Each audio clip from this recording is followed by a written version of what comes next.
In thinking about parenting being part of our own discipleship, I wanted to share another little parenting tip for those of you mamas out there that have younger kids in the home. I have 3 daughters who are all late teens and early adults, so I'm out of this particular parenting stage, but just a couple little tips that were given to me when I was a young mom that were really helpful to me. And you probably heard of this idea before, but this might just be a good reminder for you. So one of the challenges when you have kids is to keep an open line of communication. I don't know about you, but I have one daughter in particular who is just tight-lipped. It is very difficult to know what is going on in her mind, in her heart, what happened in her day. Just not a big communicator. She keeps things very close to her heart. So one of the little tricks that I learned when she was younger that I would do with all 3 kids, and we would often do this at dinner time, would be a little discussion game, if you will, called Rose and Thorn. So I would say to one of my children, Cassie, give me 1 rose and 1 thorn from your day. We would often do this on a Friday night when I tried to do like a family night on Friday evenings. So each of the kids has to share their rose and thorn. And obviously what that means is, what's one good thing that happened to you today?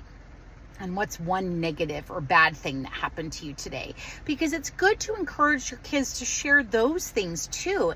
And I will tell you that often I would learn something that had happened to them in the day that I would not have known about otherwise and would not be able to have a dialogue about if we hadn't done Rose and Thorn. I had, several occasions where a child shared about something that happened to them during their school day that really hurt them or was, a negative experience. They weren't going to share that with me if I didn't ask them in this kind of game sort of way. So play Rose and Thorn with your kids. It's a great bedtime thing too when they're tucked in bed. And that of course leads me to my second parenting tip of young kids. And that is to see if you can carve out time for what we would call in our house a night in mom's bed. And it wasn't a night in mom's bed. I am not a co-sleeper. But what it was the child would get 15 to 30 minutes after the siblings were in bed to come get in bed with mom. And we would play a card game. Sometimes we would just talk. I had one child that loved to draw. So sometimes we would just get a pad of paper and we would challenge each other to draw things. But let me tell you, even my older kids, all the way up to 13, 14 years old, would really look forward to a night in mom's bed. So I would try to do it once a week. So Mondays was Bria's night in mom's bed. Wednesday was Cassie's night in mom's bed. Saturday was Annie's night in mom's bed, whatever, something like that. And again, it was just 15, 20 minutes of extra time that they would get with me and my husband, if he was in bed at the time, one-on-one. So siblings had to go to bed. You got to be the lucky one that would get those extra few minutes with mom. And I wouldn't make it, a deep probing thing where I'm asking them hard questions. It was totally what they wanted to do. When my youngest was young, it was always about books. She wanted to be read out loud too, and I was more than happy to do that.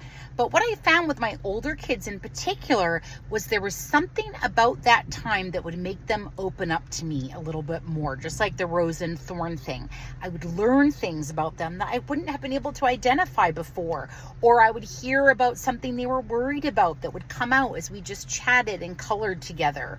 Or for my youngest one, it was a lot of good quality physical touch time, which was her love language. She would sit next to me in bed with my arm around her and we would talk or read or whatever, and she loved just that one-on-one time to snuggle up to me. So 2 little tips, Rose and Thorn and a night in mom's bed. Both of those work really well to get to know the heart of your child and to be intentional, right? That's a big key word for all of our areas of discipleship. Be intentional with your kids to create safe spaces for them. So you keep that communication open, and as your kids grow and get older, they know that you're a safe person to come to and talk whenever they need to.